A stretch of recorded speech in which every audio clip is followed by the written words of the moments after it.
Sometimes I come across a picture on the internet and just think, yes, I want to be there right now. And I recently found out that a lot of these pictures fall under the niche term dark cottagecore. I'm saying dark forests, mist, mushrooms, poison, evil fae, and monsters lurking. And what is the best way to go somewhere you can't actually go?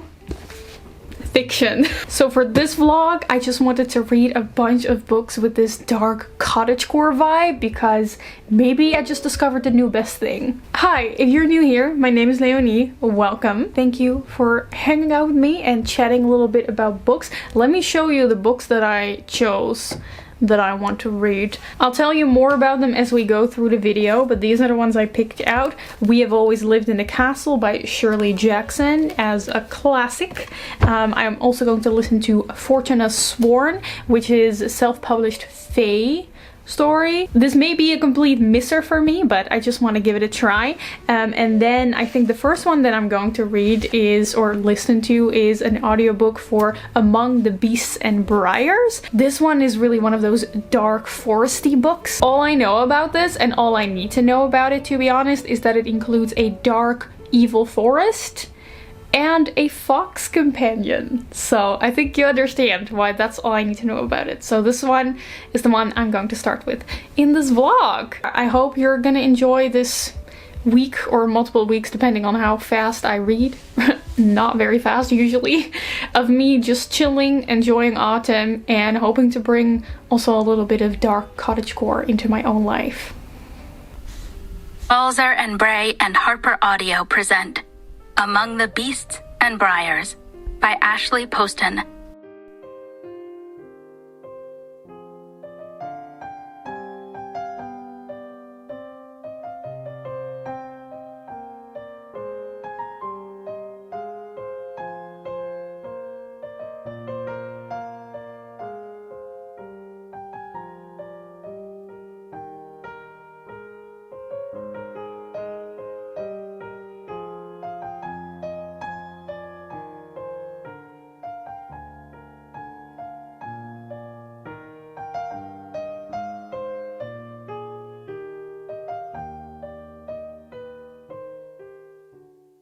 I am going to be doing my makeup and talk to you about Among the Beasts and Briars because I have some thoughts and I need to get them out. There's something, and I feel like I'm the only one that has this opinion on it because I can't find anyone else on the internet that feels the same about this the way I do.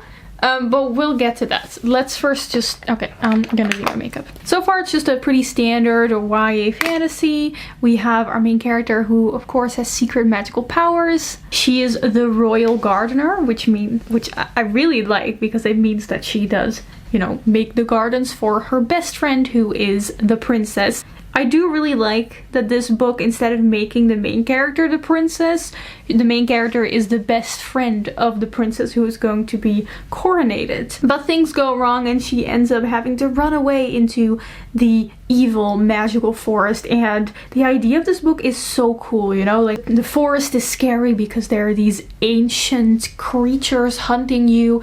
If you go into the forest for too long, you become mad and become one of the monsters in the forest, and they're called bone eaters. It's always misty there. The vibes are so good, but I'm so surprised that these vibes are not utilized at all. I was hoping to get a super vibey book, but there's barely any description or atmosphere creation, and I think it's such a missed opportunity. And aside from that, it does just feel, you know, kind of just like your standard cliche YA fantasy. The main character turns out to have special abilities. There's a line where she literally says like, oh, I'm just a gardener's daughter. I'm not supposed to be going on this quest. Why me? But it is fun. I like her going on her quest in the forest with her little fox companion. But here's the next thing that I need. This is the thing that I need to talk about because I feel like I'm going crazy. That no one else seems to be a little weirded out by this, and the next thing is going to be technically a little bit of a spoiler, but it happens in like the first 10% of the book, so I don't think it's a big deal. But you know the pet fox that I keep talking about, this cute little fox companion that she has, you know, I love that. when there's a cute little animal companion in books. Something goes wrong with our main character's magic, and she turns him into a human being. Now that's all fun and games. I would think it's very funny if, say, my pet cat Momo would turn into a human one day. But this fox, now turned boy, then clearly becomes the love interest. And they start flirting. Like, imagine your pet, think of your pet turning into a human. You would not... Like, it's weird, right? I know it's just fiction, and I know, you know, Beauty and the Beast. I just cannot get past it. It's just so odd. And they keep bringing it up. It's not like it's just a one-off thing, like, oh, he used to be a fox, but now he's a human, and we're just gonna continue the story. No, they keep hammering it down, like, oh, remember when I was a fox? Oh, remember these things we were doing together when you were still a fox? Oh, it must be so weird for you to be a fox in a human body right now. I know Nick Wilde had a chokehold on all of us from Zootopia, but this is taking it a little far. I'm just doing something odd now. I don't know what I'm really doing right now. Done. Okay, I will continue reading the book because it is just like cozy and cute and fun to listen to. Hello! It did not get better. I do want to say, and this is a big spoiler for like the big plot twist in Among the Beasts and Briars, so if you don't want to hear it, just skip ahead real quick. But it does turn out that the fox turning into a human was actually a lost prince all along, so it's not really that weird because he was never truly an animal in the first place. So I can forgive it, but that doesn't take away the fact that I was like mildly uncomfortable for the entire book. Anyway, my final decision on the book is that it was fine. It was fun to listen to. There was some good action. I was engaged, but it really did not have a big impression on me, and I just didn't really feel... I really feel like I could have just gotten into the dark cottagecore evil woods vibe a little bit more than it did. So now what I'm going to do is I'm going to be drawing for the first time in a very long time using my tablet because I like the digital drawing, because I can just click Ctrl-Z and undo any of my mistakes because I get very bogged down every time I make mistakes, so that's why I like to do it digitally.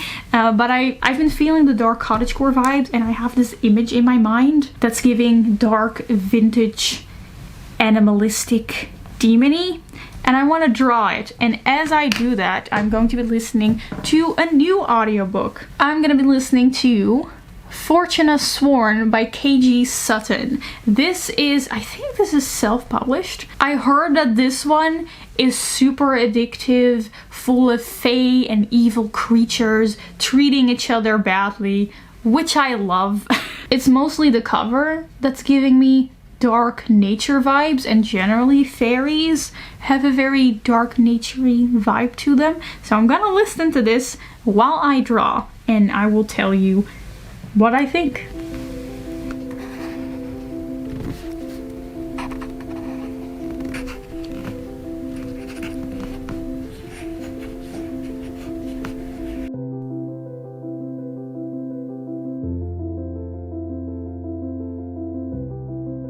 So I've been listening to a lot of this audiobook while I was drawing, so let me just talk to you about it while you watch me draw the little thing that I saw in my mind.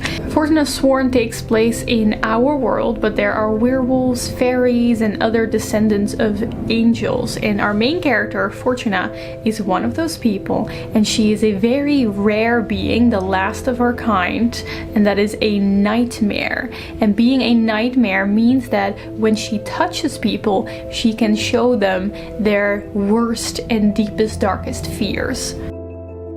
And Fortuna has been looking for her brother Damon for a very long time because her brother Damon has been kidnapped by fairies. Now, because her ability as a nightmare is very sought after, and because she's still looking for her brother in the fairy kingdom, Fortuna ends up marrying a fae, kind of like an arrangement, and she is taken to the Unseelie court, and that's where the rest of the story takes place. So it's a classic girl marries fae storyline, but there's intrigue, there is torture, there is action. Like, honestly, it's been a while since I've been so on the edge of my seat the entire time because of the action scenes.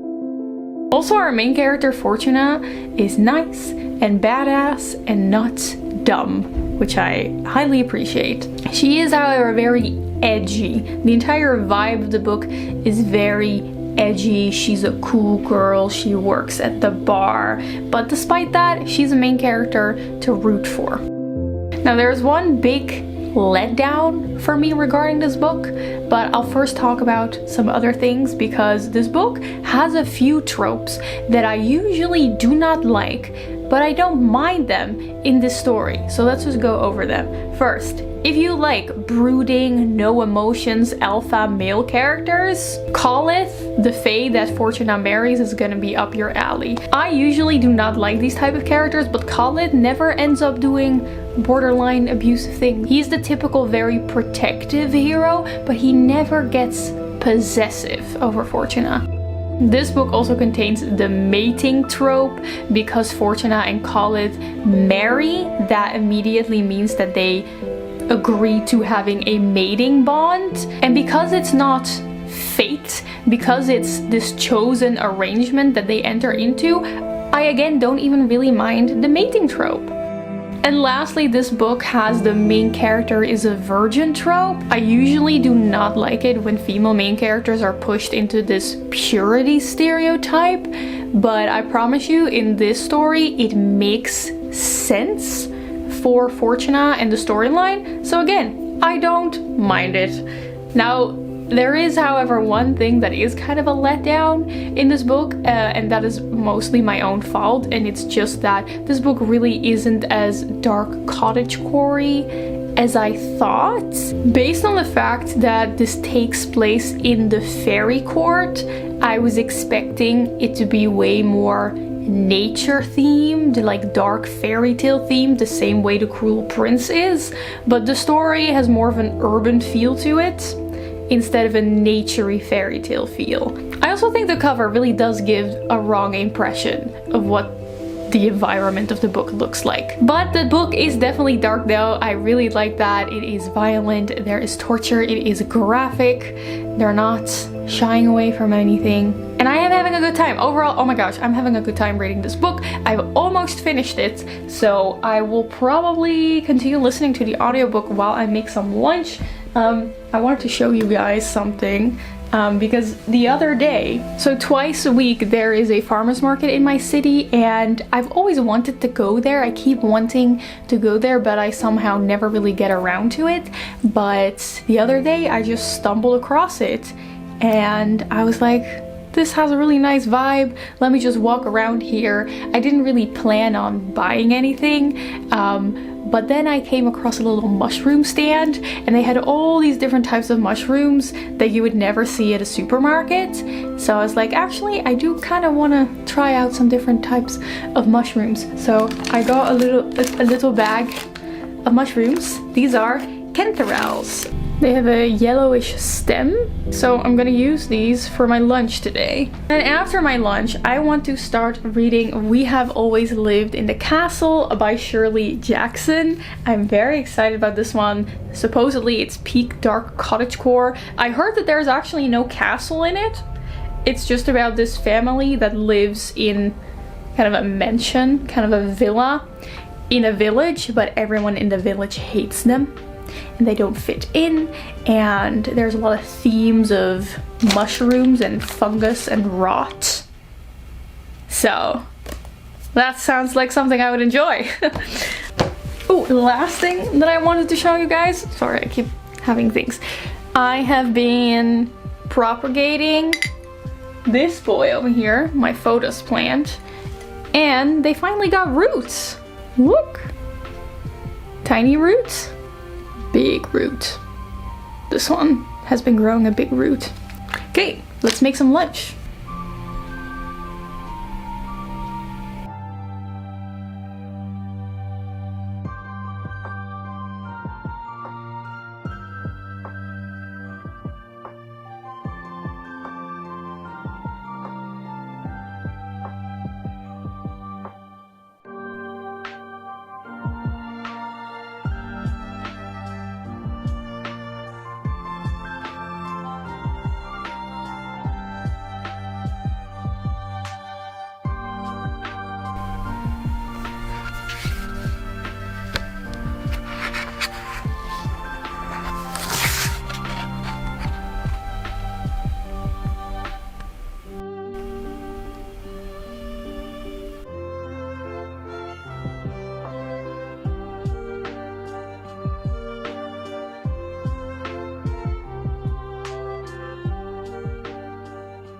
Hello. I haven't finished We Have Always Lived in the Castle yet, but I do have some things to say about it already. It's proving to be a little bit different from what I expected. It's more of a mystery novel, kind of. We really follow this family. It's a lot about these family interactions.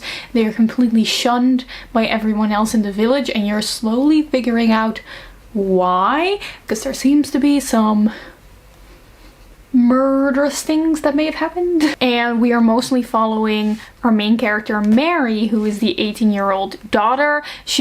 I'm feeling like she is a very unreliable narrator. She's constantly talking about how she wants to kill everyone. Yeah, so there's that. She's clearly an outsider, doesn't feel like she's understood, doesn't feel like she's treated well. She kind of just wants to leave. She's constantly talking about how she wishes that she lived on the moon, which, you know, low-key relatable. But so far Shirley Jackson is amazing at writing the conversations between these characters, these family members. Their dialogue is always so full of tension. I totally understand why this book is called Dark Cottagecore, because there's a strong theme of poison, preservation, like these characters that are constantly making jams and preserves and doing their own home cooking with their own homegrown vegetables. There's a lot of mushroom imagery as well, which I really like.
They've almost burned out completely already. Let me give you a ranking of all of the cottagecore books, dark cottagecore books that I've read, and my final thoughts on them. Whew. They really burned down very quickly because I put them on so often because it's such a vibe. Highly recommend doing this. Just turn your old bottles into super cheap, practically free candle holders, and it's a huge vibe. Dark cottagecore. I'm liking it. I've had a little taste of it. I think that there are plenty of other books that will have this vibe, maybe even more. Number 3 on my ranking is going to be Among the Beasts and Briars. I would still really recommend this if you are looking for a more wholesome young adult fantasy, and if you do like the idea of dark woods and these evil cryptid spirits in the forest, but you don't want it to be too much or too scary, then I think Among the Beasts and Briars is actually that exact right level for you. For me, it was just a little bit too little. Ooh, I have a really hard time choosing my favorite between Fortune of Sorn and We've Always Lived in a Castle, because they're so different, right? Fortune of Sorn was a really great, just super entertaining urban fantasy. I think out of the 3 books that I chose, this one was the least dark cottagecore. I was led astray by the cover, okay? I was led astray by the cover. I had a great time with that book, and I think I'm just going to continue the series because it's a pretty long series. I think there's already 4 or 5 books out. The reason that Fortune of Sorn wasn't super dark cottagecore was because it felt more urban instead of cottagecore, but it was definitely dark. What I was expecting or hoping for was something similar to The Cruel Prince. It's interesting how dark is something that you can interpret in many different ways, because I guess you could say like The Cruel Prince, it's young adult, so it's objectively less graphic than Fortune of Sworn was. Fortune of Sworn has assault and torture, and it was just really dark in the sense that the subject matter was very dark. But I still was looking for something dark in the way The Cruel Prince is, which may not necessarily be super graphic, but it's dark in the sense that the characters are just really treating each other very poorly. The main character in The Cruel Prince is constantly being bullied and humiliated, and no one is treating each other well, and that's what I really enjoyed about The Cruel Prince. Whereas Fortune of Sworn had more of a theme of camaraderie in it, even though it was definitely dark, and that was nice, just not dark in the way that I wanted to. So just let me know in the comments, when you say you want a book that's dark, what do you mean with that? Like, what are you referring to when you say you want it to be dark? Anyway, I think Fortune of Sworn is also really great for anyone who just loves the typical fae story where the main character has to like marry someone in the fae kingdom. Also, if you really like your kind of alpha male characters, Colith or Faye is definitely that. It's not really my thing. He is one of those characters where you can just tell that every single one of his personality traits, down to his backstory, is just there to make the character seem hot. And I usually am not really a fan of that. But if you do like your very alpha Faye characters, I think you're gonna love him. And then Fortune of Sworn has a great plot on top of that as well. And then we have Always Lived in the Castle. Do you ever finish a book and just think, what the heck did I just read? Because that's what I felt when I finished this book. And that's a good thing, of course. Whenever I say things like that, that's a good thing. This book was like surprisingly, well, not sad, I don't know how to feel. It's kind of poignant. It has a very strong theme of isolation. The main character and her sister are very clearly not being taken serious mostly by the men in their lives. People are just after them for their money, for their family wealth, and there's all these expectations put on them. And although the main character is particularly unhinged, you do understand her desire to just go away from everything and practically just not participate in society anymore, and they isolate themselves so much to the point that it's kind of sad, but at the same time you understand it because they just decide to just not ascribe to societal norms anymore, and they're just like, nope, bye, we're out. So they are succeeding at rejecting mainstream expectations, living outside of societal norms, but as a result they're completely isolated, which I think is kind of sad, but I think that really depends on your interpretation of the book. So if any of you guys have read We've Always Lived in a Castle, did you think it was sad or were you happy for the main characters? I think this is one of those classics that needs to sink in a little bit more. I need to hurry a little bit actually, because I'm going away on camp this weekend with the other volunteers at the place where I volunteer. I think I'm going to take with me Jane Eyre because I'm still reading Jane Eyre. I'm taking my sweet time with this book because it's one of those books where I just want to take my sweet time with it. And I'm excited to see what I'm going to be reading after that. You will be seeing it in my next video, probably. Hey, if you like videos like this and you like just chilling and hanging out and chatting about books with me, consider subscribing. We would love to have you here. I really hope you enjoyed this video. Again, highly recommend making these candles. They're getting a little too small now, so I'm just gonna throw away the butt of them. They have dripped down. They really drip down naturally quite a lot, which is cool. Anyway, I really hope you enjoyed this video. I hope you have a wonderful rest of your day, and I will see you soon in another video very soon. Okay, bye!